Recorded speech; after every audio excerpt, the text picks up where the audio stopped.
Сәлем достар, қазір мен сіздерге Pinduoduo'дағы корзина жайлы айтып өткім келеді.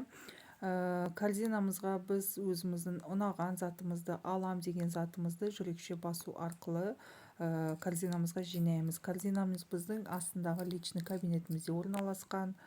Мінекей мына жерде бүкілі жиналған. Осыған бассақ, мінекей заттарымызды, ұнаған заттарымызды өшеге жинап қойдық.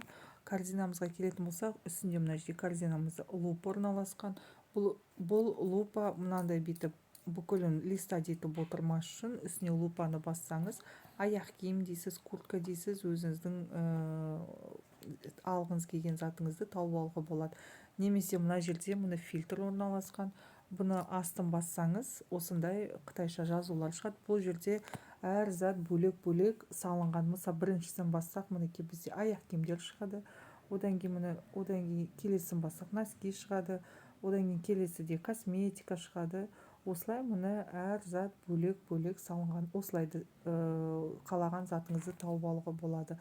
Сосын егер сіздің корзинаңыз толып кетсе, керек емес заттарыңыз толып кетсе, алмайым деген затыңыз, передумать еткен затыңыз, мысалы сол кезде удалить етіп тастауға болады. Бұл мына жерде бұл үстінде мұны орналасқан.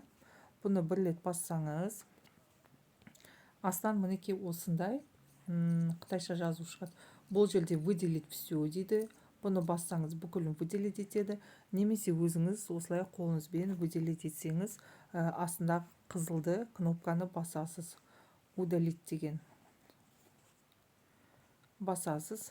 Сосын мына жерде сұрайды, екі товар белгіленген, соны өшіріп тастайсыз ба дейді. Қызылды басып, өшіріп тастаймын десеңіз, мінекей жаңағы белгіленген затыңыз кетіп қалды. Одан кейін мына жерде мінекей осындай үстіне стрелка орналасқан, ең бас жаққа қарай бару деген сөз.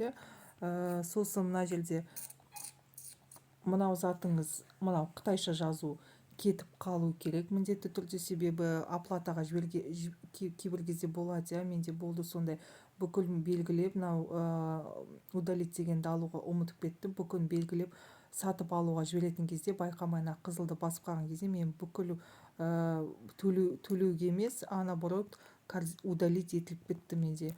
Сондықтан міндетті түрде мына жерді басуды қайтып ұмытып кетпеңіздер. Мына жерді, чтобы астындағы қытайша жазу кетіп қалу үшін, мінекей кетіп қалды. Корзинамыз өзіміздің қалпымызға қайтып келді.